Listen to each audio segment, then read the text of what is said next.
Hello, so my name is Halima Malek. I'm a co-creative producer, and I produce projects with women in the community. So last year, I was approached by Sarah Blowers saying, can you please maybe get some poetry together from people in the community? I work very closely with the Indian and Muslim community, but also with all communities, which I did. And then we were very lucky in Gloucester, and the Off Earth and Sky event was being produced. So myself and some other poetry was put forward. 3 of us got chosen. And then summer last year, Sarah Blowers yet again said to me, let's produce something. We give you the freedom to do anything you want. And for me, the spoken word was really important, but also art and textiles was very important. So we thought, okay, let's do 2 projects and combine them. So the idea was to have a group of poets from the community and then showcase that into a textile piece that read the poem. So we had 7 women who applied for the poetry project, and we produced a group project, but also individual poems, which was then put online. And then we had 25 women from the community, ranging from the age of 17 to 70. We had 4 different faiths. We had about 6 different nationalities. We had women who had never ever done any kind of creative writing, but also hadn't actually done any kind of textiles work. And we produced a project called She Spoke. And this is the video.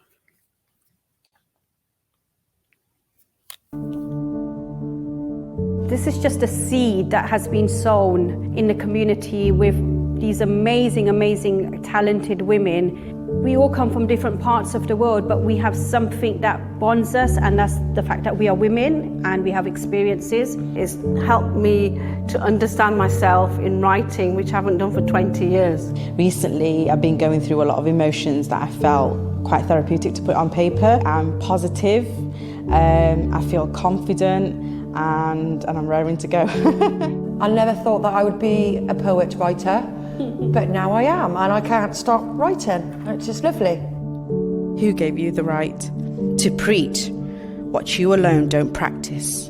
Who gave you the right to raise your voice at your eldest? Then choking hard on my last breath. La ilaha illallah. We are mothers and daughters, wives, cousins and sisters. Some of us wear illustrations of bright, vivid colour, or some paint with just words to share ourselves with one another. I can play with the language so easy for me. My mother tongue is always there for me. ये तो एक खेल है हमारे लिए. किसी का दिल बना सकते हैं. This is me. This is the words I speak. How much is too much? Can you make me see? I love you too much. I want your love, your warmth, your touch. But it's too much. You never said I'm leaving, you never said goodbye. You were gone before I knew it, and only Allah knows why. I will always remember the special smile and the caring heart you always gave me. I'm feeling grateful that everyone opened up so much, that everyone was really dedicated to keeping each other safe. I'm glad that we created so much work together. I'm glad that so many poems came about in each session, and everyone was just open to that writing experience. I said at the start that I was feeling lost. I feel now that a part of myself has been found, both by being seen and heard by these women, and through being allowed to explore my own headspace through creating poetry, through words, and through performing them. And the project has come from the She Spoke Poetry Project, and we are now going to be working on a banner. It's not just about the creative work or the poetry. For me, it's about what people put into it, and on this occasion, people have put in their feelings, their emotions. We women are a library, a room of silent voices, an archive of boundless knowledge kept in hiding. But we are opening up, sharing hearts, a gift to each other. We are ladies of courage, strength and devotion. From Yorkshire cities to Devon nooks, all gathered in the same Gloucester house. We come from soft words, hard knocks, born with the hearts of 1,000 mothers. Open, fearless and sweet, we are women of words that heal, unite and glue us together. We are multitudes, brave and bold. We are, she spoke.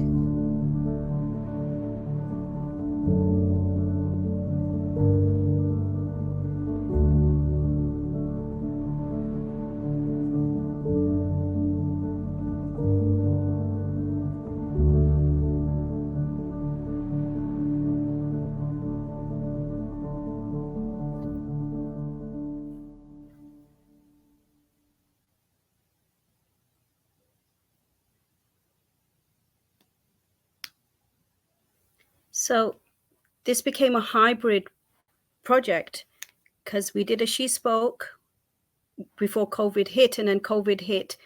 So we had to produce this banner, which we did, and we sent out boxes with all the materials.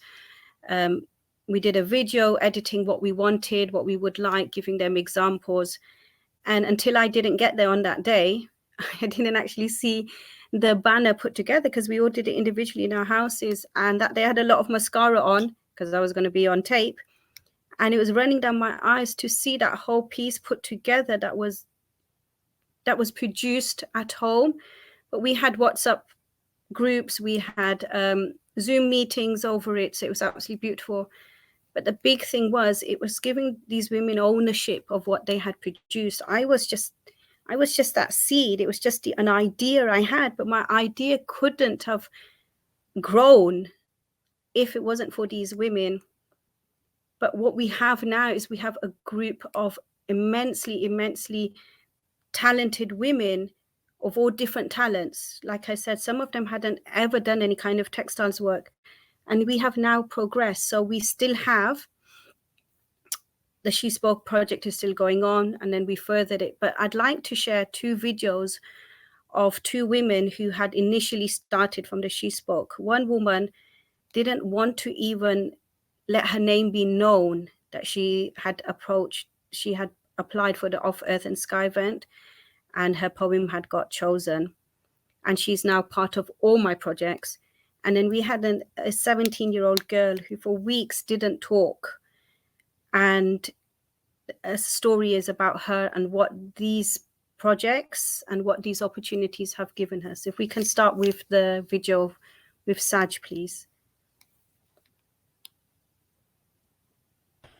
So for most of us, life begins at 40, but for me, it was definitely 50. It just took one phone call from Halima to bring out the inner me. Well, when she said, "Will you write a poem for Of Earth and Sky project?" This was during lockdown. I was obviously hesitant and thought, no, I can't. I haven't written anything since I was 14. But then obviously a slight persuasion, I managed to produce a poem. Funnily enough, it just came to me because of the situation we were in at the time with COVID and lockdown. Anyway, once I had done the poem and sent it off to Halima, I forgot all about it until the day Halima rang to say my poem had been chosen and it was going to be displayed in the Gloucester Quays. And I was like, wow, there's somebody out there that likes what I written. And so from then on, I managed to join the She Spoke group, a group which Halima initiated, and now we are a group of ladies from different cultures and background who meet up every week, write and read poems. Personally, for me, this is really good because it's got me out of my little hub, which I was so used to. I have met some lovely women who have now become such good friends. and we've managed to produce a group poem on women, which was then displayed as a banner at the Friendship Cafe. The poem was by women, and then we got together with another group who were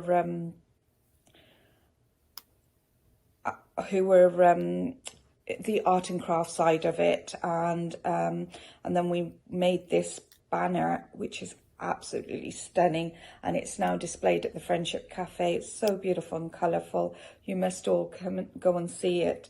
So really everything didn't stop there for me. Then I joined a Stitch in Time group, another brilliant project managed by Halima and her colleague. This gave me another chance to bring out, to meet some wonderful ladies again and produce a banner on Gloucester. Then we were all assigned a panel, which I thought what Gloucester meant to us. And for me, basically, it represented my community, where I'm from, who I am, and how we live in the Barton and Treadworth area. So yes, again, I've never ever sewn or did any artwork since I was like at primary school. And then obviously we produced this work and I handed it in, and I was like, to be honest, I was quite chuffed with it myself, and it was amazing. This also, we had a lovely party where we all could bring families and friends to actually showcase this banner. It was a lovely day had by all, and again, something I would never have done, but obviously through Halima's inspiration and her persuasion, I'm so glad I have got out there and have started doing things for myself, really. And you know, I thank the people that back Halima up for giving her the opportunity to bring people like us together. So I just have to say that whoever's listening, that please, life is too short. Get out there, do something. You never know what talent you hold. And as Halima always says, there's no such word as I can't. It's taken me all these years to do what I really enjoy. And I hope anyone out there, I'm sure you can do the same. Thank you.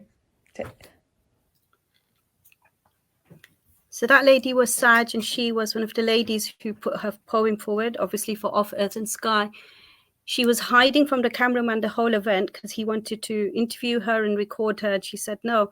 But the first day when she came to the She Spoke Poetry event, the group, her first words were, "I now want to be known as a poet." And the change that had come across just in those few months was amazing. We also have a video by Farah who says what this group and all the other groups that she's taken part of has given to her. So if we can put up the video by Farah, please. Hello, my name's Farah, and I was part of the She Spoke Poetry project that was run by Halima Malek in the past year. I met her in late 2020 after my mum, who had watched me emerge from my cut short A-levels feeling off-kilter and a bit directionless, flagged up a women's poetry workshop associated with Strike a Light. I signed up, apprehensive but daringly hopeful, and turned up to City Works to be faced with a hurricane in human hijabi form who called herself Halima Malek. Right off the bat, she was approachable, confident, and impossibly encouraging. I walked into that first session meek and unsure about myself as a writer, and signed out of that last Zoom session a couple of months later with a new set of friends and a better sense of self. It's amazing how every single week, no matter background or ability, each person in that poetry group, which would soon become the She Spoke project, would read a little something that they had written and be able to feel good about it. With the number of times I've heard Halima tell us that we're not allowed to put ourselves down about our writing, it's become like an affirmation, and it's one that I actually believe. When I try to write now, I try not to be unfairly critical of first drafts. I pick out the parts that I actually think are good and develop those, because I've learned to see the value in everything that I write for the potential it has, if not for the piece as it is. Not only did I learn new techniques, such as free writing and ones for editing, which I still use today, but the She Spoke group actually led to the adjoining textiles project involving even more women from an even more diverse range of backgrounds, and which allowed me to explore creativity in a different way through visual art. I loved the freedom of this project, how I could paint while others embroidered or crocheted, how everyone's interpretations of the brief were so different, but were all accepted and encouraged. It was like Halima had managed to build a small community, and both projects were just so much fun to be a part of. She Spoke then gave way to Stitch in Time. Honestly, without Halima, I doubt I would have had half of the experiences I've had in my gap year or met half of the people I have. Because the Stitch in Time project introduced me to a whole new wonderful set of creative faces. I delved more into embroidery and textile design. I developed further social skills and time management skills and teamwork skills that I can put towards future employment prospects. I was given an escape from being at home too much, and again I was encouraged and given space to push out the boundaries of my comfort zone. Given a support system that I value deeply, and I have to seriously thank Halima because she was constantly there to give me that forward nudge. She Spoke has opened a whole new host of avenues for me. From that underconfident, unsure person I was last year, I have become someone who goes for opportunities with more eagerness than apprehension. I honestly have to ask myself whether I would have stood before a couple of thousand people in late July and performed my own original poems live had I not tentatively approached She Spoke all those months ago. I don't know, obviously, what path my life would have taken. I don't know if I would have heard of the Roundhouse at all. But I know that on the path my life has taken, Halima and She Spoke were like massive, brightly lit road signs all along the way, consistently declaring that I could do it until I was confident enough to slam down on the accelerator myself. And even then, they're still winking as I speed by. So yeah, I have a lot to thank her for. She's had an incredible, incredible impact.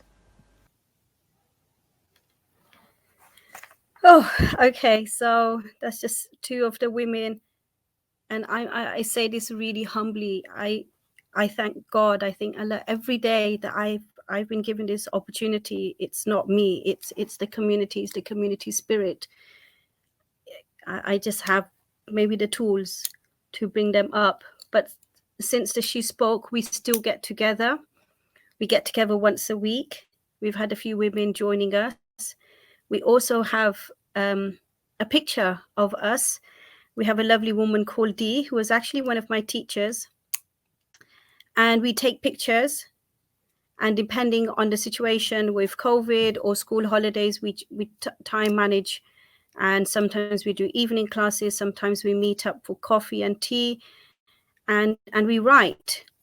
We also have a YouTube channel, which is absolutely amazing. You know, a YouTube channel, like, alhamdulillah, like how much more exciting can you get? And we pick subjects like International Women's Day and Mother's Day, and we look at what's going on in the world and we write poetry. And I think how much nicer is it to express that with videos, and we edit them and we put them together. So things are just going from strength to strength. Then some of the women were fine. Then we actually started a teenage poetry group called Hear Me Out, where 6 young girls from the community of different faiths and nationalities came together. And just last week, we also had an event where we invited their family members, their parents, and the young girls, who had produced a group poem as well as individual poem, showcased their poem at St. Mary's de Crypt. And we just celebrated, and we had a beautiful event, giving them back ownership and letting them feel like they've actually achieved something. And yet again, there were girls who, a few of them hadn't written, a few of them had, but their confidence levels had they just bloomed. They just bloomed, and it was so beautiful. I almost felt like this mother who was seeing my daughters bloom in this project. So that was grateful. But then I got approached by the Gloucester History Festival, and they're like, what shall we do? So a few of the women from the She Spoke came about, and we had a few other women who Jackie Grange knew, and we produced an amazing, I mean, it was mind-blowing. I don't know how else to express it. another tapestry panel, but this was now based on people's individual stories as well as Gloucester, the cathedral, what it meant to them personally. And there was 12 of us and we had 12 individual banners. We put it all together. And the beautiful thing about this is there was 2 women in the group who now became the seamstresses for this project. So we weren't bringing outside people. We were using the women we had, and now they are hopefully going to continue on to other projects. What I feel like now is I've got this group of women who are ready to produce anything and everything. And we have got people who are approaching us who want commissioned pieces of work. And the women, the good thing is they can still go to work and do their pieces at home in the evenings. They can come and go as they want. And this is what's taught us, is you don't have to, it doesn't exclude you just because you're working 5 days of the week. I can send them videos over and we form these groups, these WhatsApp support groups. And a lot of these women have now gone back to work, but they still want to be part of more and more projects. So now the stitching time has finished. And so next year, the plan is that we are going to, I don't know how to say it because it's just so amazing. So we're going to combine all the groups together and produce a light installation with spoken word, with textiles, with mainly based on recycling, and use all the talent that we have, because we need to, because these projects have only not given me, it's given me so much. It's alhamdulillah. That's all I can say is alhamdulillah. It's just given me so much, but I can see what it's given to these women. One of our women lost her husband 2 weeks ago to a heart attack, and even though she doesn't want to come out and she's grieving, when I went to see her, she said, I want to be part of the next project. It's something I can do at home around my kids. So this is what it's given. You know, we have a disabled woman who comes in on her scooter and struggles, but she wants to be part of the next project. It's given people voices. And the YouTube channel, on some of them, you have women who you can see their faces and some of them haven't. And this is what it's about. It's giving the women the freedom to choose how they want to express themselves. I almost feel like that my role in life right now is to give women voices. But it's a bit wrong of me to then say how their voices should be heard. Then I'm taking away that freedom. So we've had 2 women who don't want to show their faces on the YouTube channel, so they just do an oral recording. We have those who do want to show their faces. We have those who want to combine their bilingual languages. I mean, my English isn't my mother tongue. I speak 4 different languages that I can converse in. And this is what we want to do. And next year, the plan is we're going to have a She Spoke poetry book, a physical poetry book. I don't want it online. I want to see it. I want the women to be able to purchase it and see it and love it and show people we are not professional poets. My grammar is absolutely bloody awful. But the thing is, it's giving women safe places to say, no, you don't have to be a professional poet. You can be, but it's just a safe place where women come together and they get to express themselves. And we help each other out. We have formed the most beautiful, beautiful friendships. It's amazing. And it's just getting bigger and bigger. And like I said, it's progressing to the teenage group. And we have people approaching us because they can see what these groups are giving women in the community. It's giving them a voice, it's giving them a platform, it's giving them a reason to own what they have achieved. And one of the rules is on my group, that on our group, I shouldn't say my group, on our group, is that we can't say that we can't do this or we're not good at what we're doing. We say we are trying, and we are trying our best, and we will get better. And I almost believe we have this Bollywood song, and in English it means it's not the destination that is important. For me, it's not the destination. It's not the piece that is finished. It's not the final piece. It's the journey. So it's the journey that is important for all these women. The end piece, the destination, that's minor.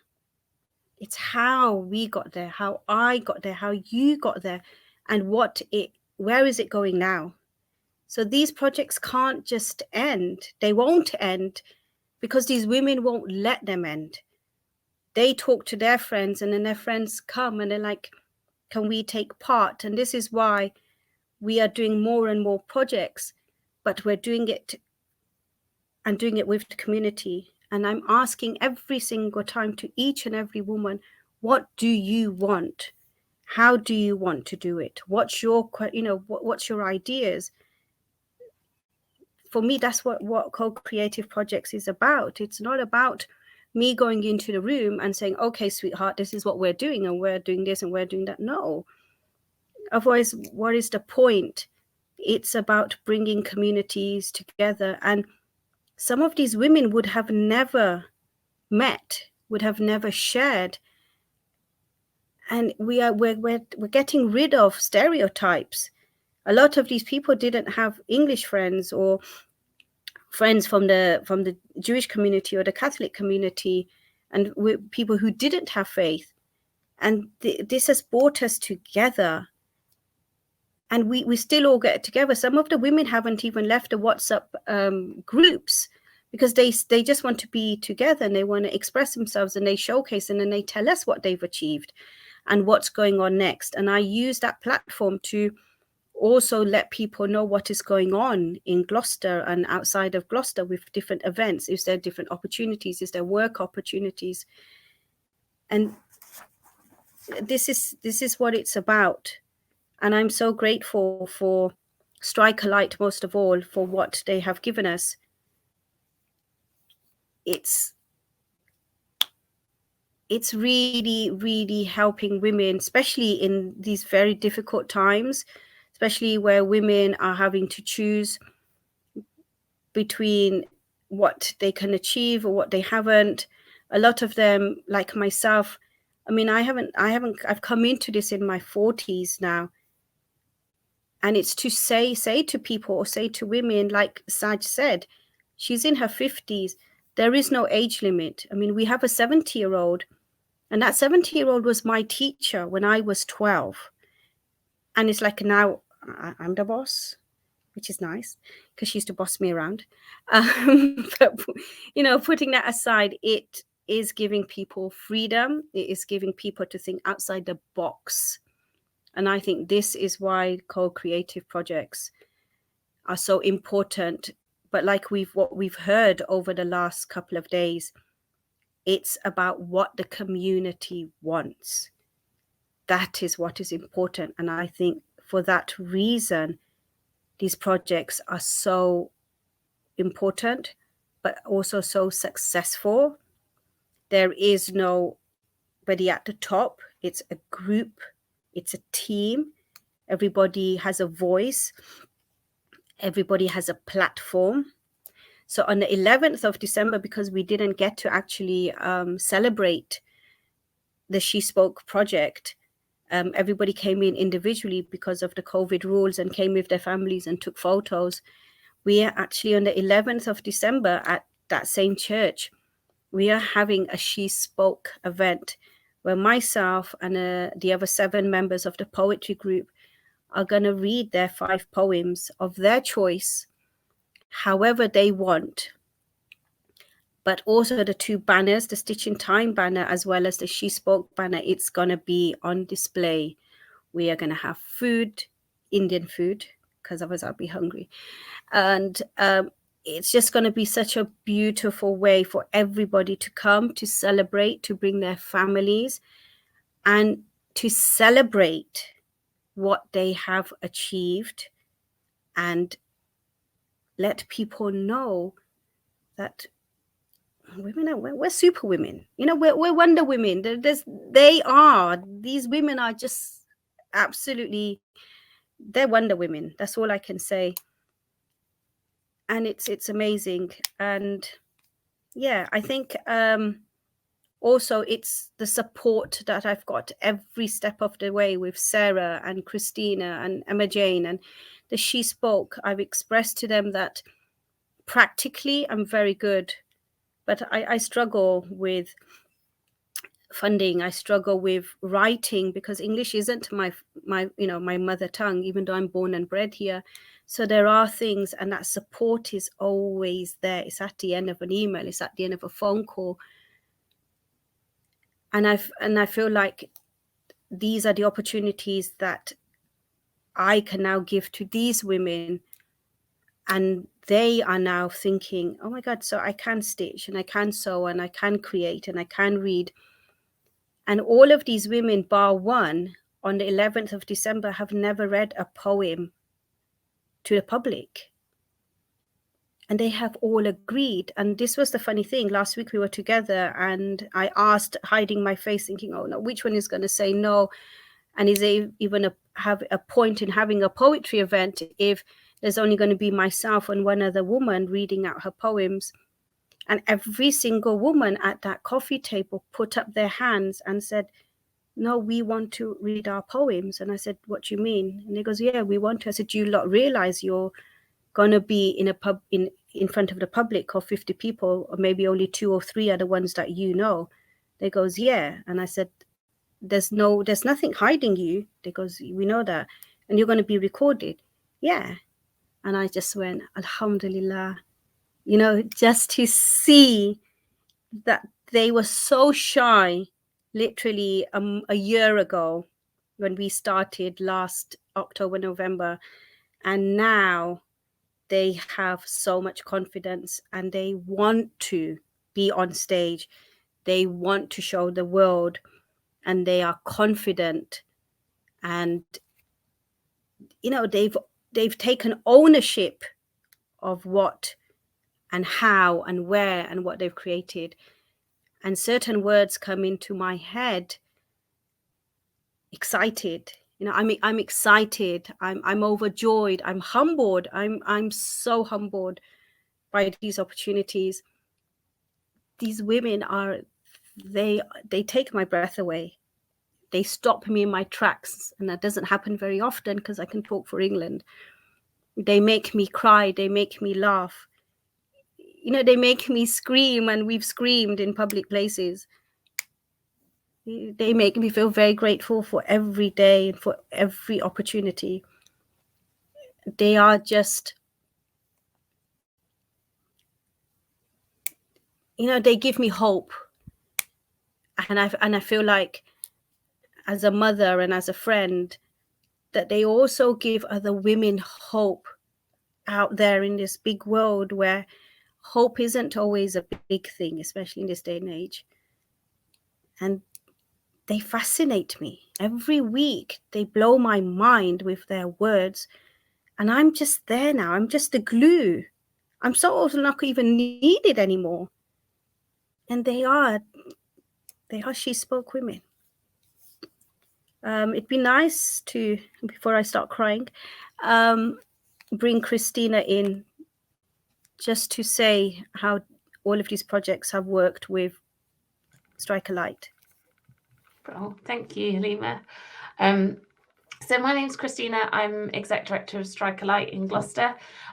So the sort of co-creation on 2 levels. Halima's talked brilliantly about the way that she's working together with the women in the projects, but also from our perspective, we feel like we're co-creating with Halima. So just to give you a bit of context, Strike a Light's based in Gloucester, and we're kind of more usually a performance-based organisation, so theatre and dance. But one of the brilliant things that's come out of the co-created work is broadening the range of art forms and types of projects that are happening.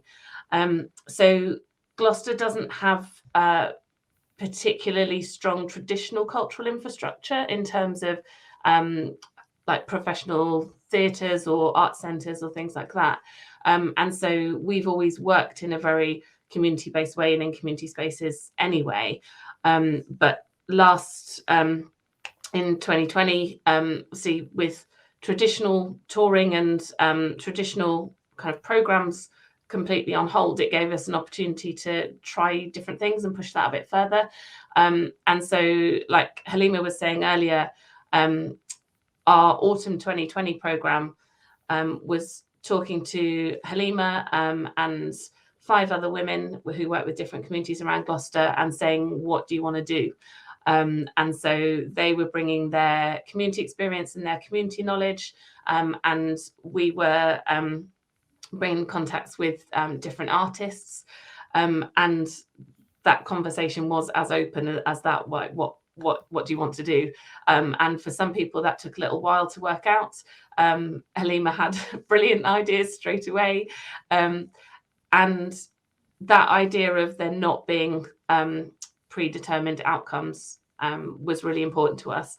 And what that's done then is that it's changed the way that we're thinking about our future programme and thinking more about how do we co-create the whole programme. So it's about working with different community producers and different artists in Gloucester, and then working with nationally significant artists and bringing people together and seeing what happens. So our focus then is about how we support people rather than projects. So we want to keep working together with Halima as long as possible. And that relationship, both as a member of the Strike a Light team, but also as an independent artist and producer. And we bring that like kind of producing experience and links to artists. So like Malika, who worked on the She Spoke project. And we're talking about doing a call out for an artist to work on the light installation for the project Halima was saying about what's coming up next. But the driver of what happens and how it happens is Halima. And what's brilliant about that is it means that things happen in a different way, and more things happen. So things like the YouTube channel, Halima was saying about, well, you know, we want to make some films for International Poetry Day. And we were like, okay, great. And then she said, oh, and also for World Hijabi Day, and also for this, and also for this, and also for this. But because of the setup that we were in, with Halima driving that, we're able to just, you know, support that and do what we can to make that happen. But it doesn't have to be restricted by the structure for us as an organisation.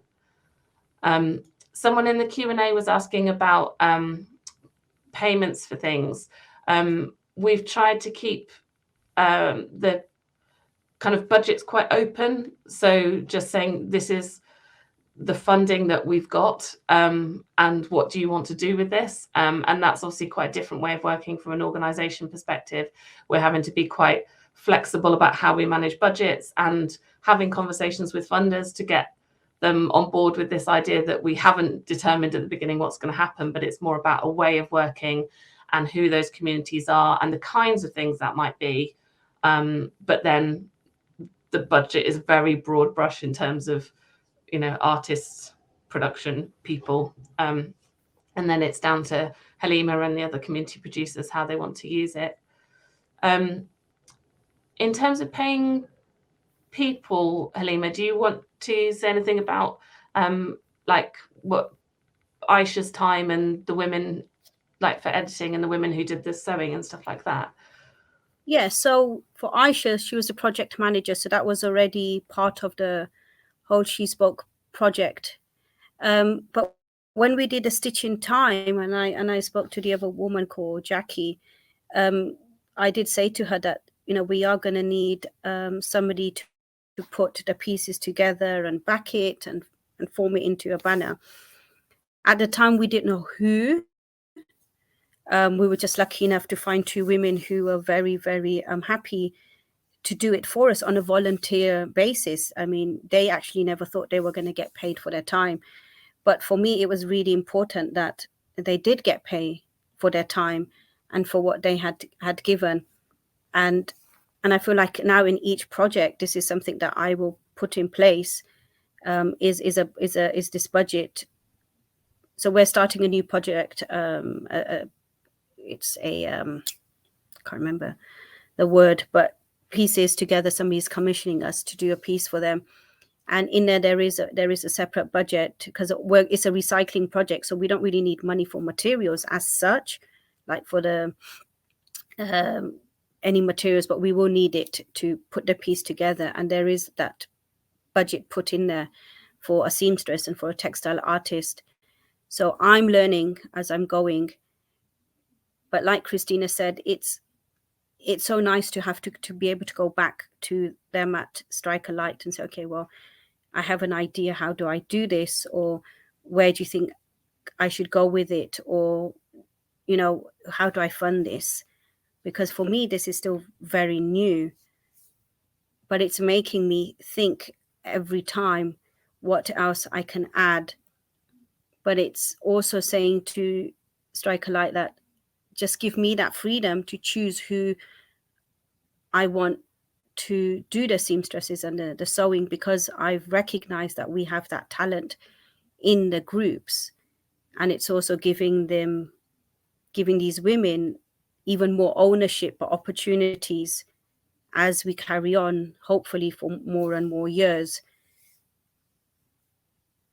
But it's that community building and recognizing, but also by paying them for their time, it's their achievement, and they feel a sense of achievement. And we also write it down. We write that this person was the textiles manager or the producer, and they can see it. And I feel like it's good for them, and it's good for their children, and good for people to see that these opportunities can lead to other things. I hope that's answered your question. Halima, can I ask you a question? It's not a difficult one. You said a few times about the number of different faiths in the group and people from different cultures and backgrounds. And I think, unfortunately, that is quite unusual in an arts project, having people from such diverse backgrounds in one group. And we were talking before about, if you went to a poetry group at, I don't know, like a more traditional arts organisation, what might that look like? And I wondered if you could just talk a little bit about what you think makes people feel comfortable in that group, and that they can ask each other questions and get to know about each other's faiths. Of course. So I'm part of the Gloucester Poetry Society. I'm the only Asian on that group. I'm the only brown skin on that group. The only reason why I joined the group is because I knew somebody who was part of it. And I do stick out like a sore thumb. I mean, look at me, and especially when I open my mouth, it's even worse. But that's not what I wanted, because I felt like they were all poets who had achieved and published and were very well known in, the typical poetry society.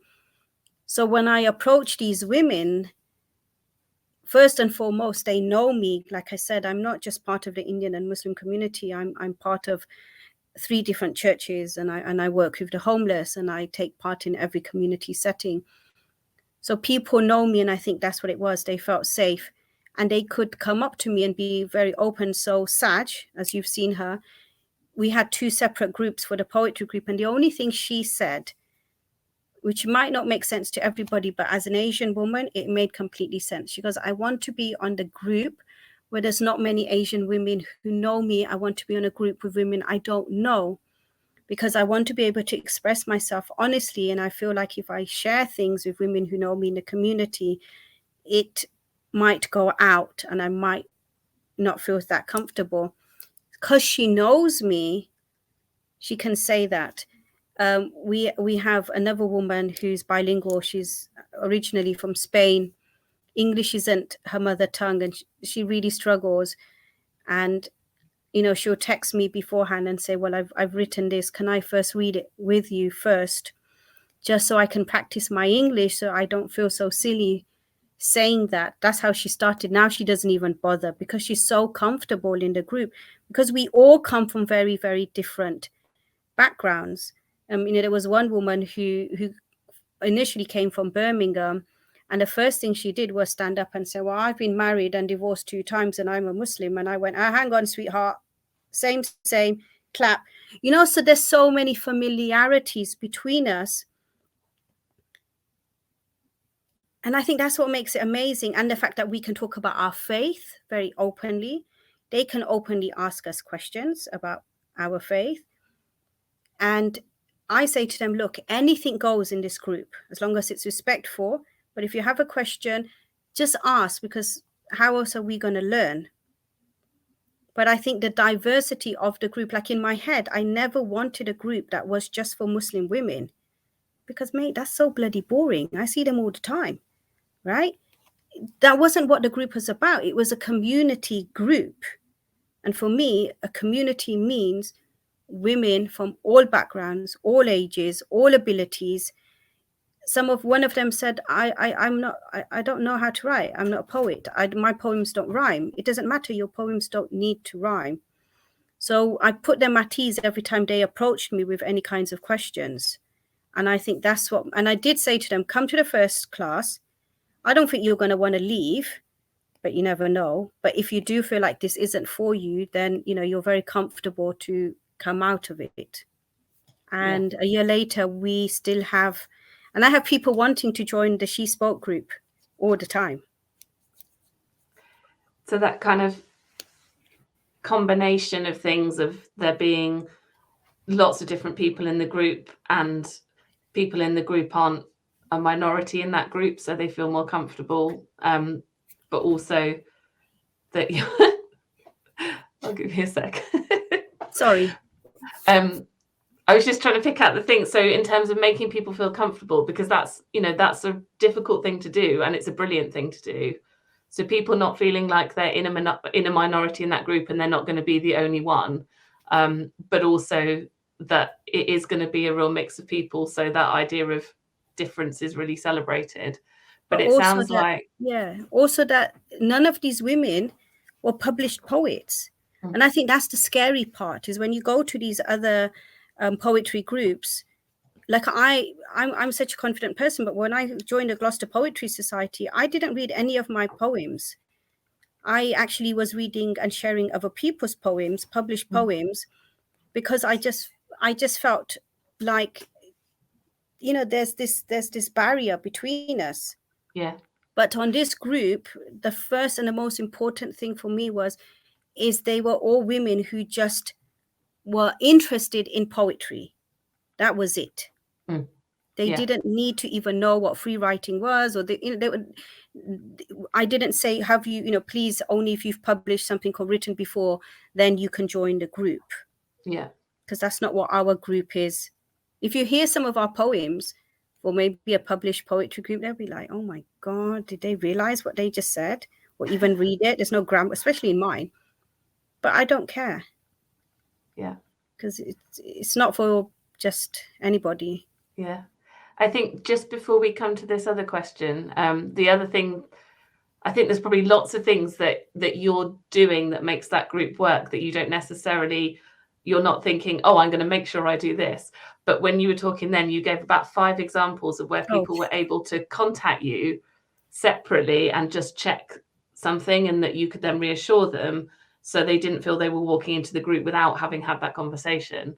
So that feels like that's obviously a really important thing for people to be able to do, like to WhatsApp or chat to you. It's so important. But then I do it with you, Christina, all the time, right? Before a big meeting, even this morning, I had to talk things through, because even I get nervous, and even I start questioning, can I do this? And is this going to be good? And I don't need you to say to me it's going to be good. I need to be able to say to you what I'm feeling. Yeah. And for you to say, I acknowledge you're feeling this, so let's think of it this way. And I think that's what's important. Just to give you a real good feedback, so I have now actually been approached by Gloucester Poetry Society, because they want more people that don't look like them on the group, and they want more diversity. Because they're like, how come you've managed to do this in your group, and we've been around for I don't know how many years? I said, I don't know, Gobby. I mean, I don't know. I just, you know, I don't know. I said, but you know, alhamdulillah, like I said, alhamdulillah, I'm so grateful that it was about diversity and inclusion. And I feel like all the projects so far have been able to achieve that. Yeah. But I think that to not kind of gloss over the amount of work you do to build up people's confidence and make them feel comfortable and make sure they know what they're coming into and chat to them outside of the group if they're not sure about something, that then makes them feel they can join the group. And then obviously being in that group has done amazing transformative things for people. We've got just under 10 minutes left. So if anyone's got other questions that they want to put in the Q&A section, then go for it. I think there was one in there about something, but I can't. Can you read it out? Yes. Yeah, so, here you go. Oh, it's amazing, because I feel like Christina said, I was just approached and said, "What do you want to do?" And I had I knew what I wanted to do, and it was so nice to be able to voice it with somebody who understood, and not be told that your idea isn't good. And I think initially when I spoke to Christina and Strike a Light, I thought, oh my God, but what if I don't achieve it? What if I only get 2 women? And you guys said, that's fine. 2 women on a group is better than nothing. And that's what gave me the confidence to think, okay, well, if my target is only 2, I can definitely get 3. So I didn't feel overwhelmed by your expectations. And I think this is what is so beautiful about co-creative projects. And I'm going to say it, Strike a Light, you know, because every step, every time I said, I can't do this and I can't do that, or I changed my verse and you guys said, no, you just need help to do it. And this is, you know, this is what I love. And I had this idea, you know, poetry and textiles, and that's it. And I never knew how far it was going to go or where it was even going to go. But I feel like the support is so, so important. But the freedom to be able to just go and do it, even if it isn't successful, but still feel like I've tried, and knowing that you guys are happy with the fact that I've tried takes away so much pressure. And I feel like maybe that's what I give to the women. Like I said, it's not the destination, it's not the end product, it's the journey to. And I feel like that's what it is. And I feel like I'm on this journey. And Strike a Light, I just love you. I love you too. Letting me carry on. This event's just I'm going to go with heels. You know, next time I'm going to run around with heels because the journey's progressed a bit. But you know, this is where we're at. Yeah, it's a beautiful journey together, and I love that. There's a thing that you said quite quickly, but I think's really interesting in terms of the way that you do the sessions, in that people can join in virtually or in person or at different times or on the WhatsApp group. And I wondered if you could just kind of explain how that works a little bit. Well, yeah, so the whole She Spoke project was obviously done at home, the tapestry side. And same with the stitching time. We initially brought the women together. We had 2 teachers. We had a woman who was just finishing her master's, and you know, we had a meeting with whoever else turned up. And then I had an online meeting with them because they showed interest in the project. And we just said, okay, so this is what we're doing. With this one, we had a date. Obviously, we had to, because it was for the Gloucester Heritage, the History Week, sorry. But you know, they could come and go. Now we've got this new commission for this new textiles project, which isn't an installation; it's a complete different one. And the woman's like, but I really want to take part, but I'm doing my master's, and you run it on a Thursday, and that's my college day. And then the other 2 young girls are like, we teach 9 to 4 every day. I said, it's fine. As long as I know you're interested, I will get the information to you. The only is if you're going to commit, I need it back on time.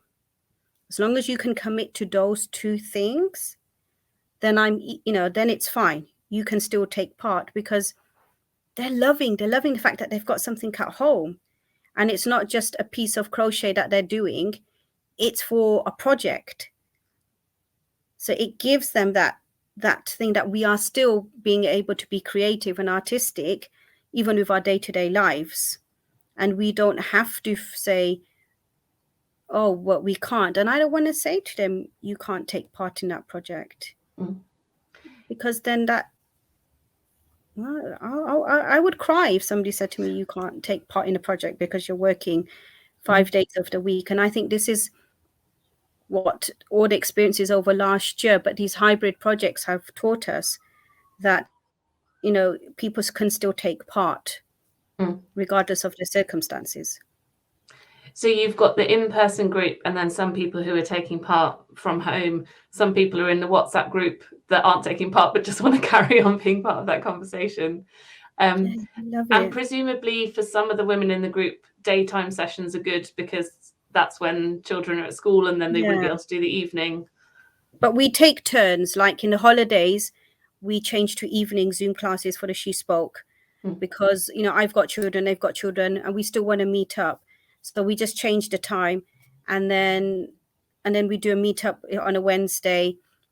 And even the coffee shop knows why we're there now. And then they're so used to us writing and talking and expressing, sometimes screaming, shouting and swearing. But, it doesn't limit anybody.